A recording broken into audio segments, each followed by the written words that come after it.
Bonjour Elisabeth Lévy. Bonjour Benjamin, bonjour à tous. Vous vouliez nous parler ce matin des actes homophobes et transphobes qui progressent. En tout cas, le nombre de plaintes qui a augmenté de 30% cette année, ça ne signifie pas forcément qu'il y ait plus d'agressions, mais que les victimes les dénoncent. Et ça se passe surtout en région parisienne, où il y a eu 573 plaintes, dont 359 à Paris et 105 en Seine-Saint-Denis. Alors en plus, il y a un nouveau mode opératoire, c'est le guet-apens à travers les applis de rencontres. Ouais. Ce qui traduit, évidemment, vous voyez bien, ça demande vraiment une organisation et ça traduit une véritable haine. Alors le problème, tout de même, c'est que ceux qui dénoncent le plus bruyamment cette homophobie, cette transphobie, parce qu'il y a aussi, on fait la même chose avec les trans, refusent de voir d'où elle vient souvent. Ça, c'est le grand tabou, parce qu'au prétexte qu'on n'a pas d'études pour la tester, vous savez qu'il n'y a pas de statistiques ethniques dans notre pays, eh bien, on refuse de voir qu'il y a souvent une dimension culturelle, parce que l'homosexualité, vous le savez, elle est punie par la loi, parfois par la peine de mort, dans beaucoup de pays musulmans, et elle est souvent très mal acceptée dans les cités islamisées. En milieu musulman, notamment dans les quartiers populaires, l'homosexualité suscite encore le rejet, et donc parfois la haine de soi. Et alors, selon vous, Elisabeth Lévy, est-ce qu'on peut dire que la société française est homophobe ?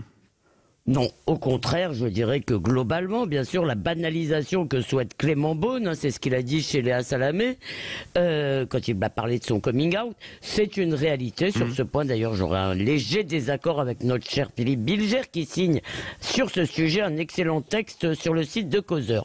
Mais oui, il y a cette banalisation progresse. Vous allez dans un petit village, un couple de boulangers ou d'agriculteurs, ça étonne de moins en moins. Ça ne veut pas dire qu'il n'y a pas encore des réactions, mais il me semble qu'elles ont beaucoup diminué. C'est d'ailleurs cette banalisation qui suscite la violence d'une minorité qui ne rejette non pas la différence, mais en quelque sorte la ressemblance. C'est parce que les homosexuels se sont fondus dans la masse, vivent comme tout le monde, que certains deviennent violents à leur rencontre.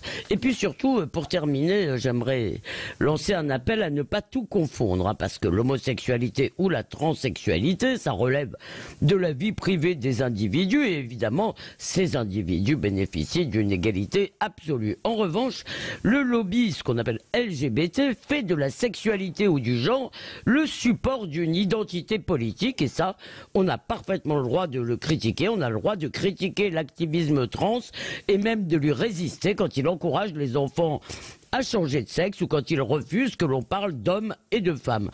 Or, ces activistes peuvent être très virulents, ils peuvent se déchaîner sur les réseaux et empêcher par la force leurs contradicteurs de s'exprimer. Récemment à Bruxelles, et un petit groupe a attaqué le Café Laïque où devaient intervenir Caroline Eliachev et Céline Masson sur ce sujet, avec des méthodes, alors là, c'est vraiment avec des méthodes inqualifiables, vraiment, ils veulent terroriser leurs adversaires.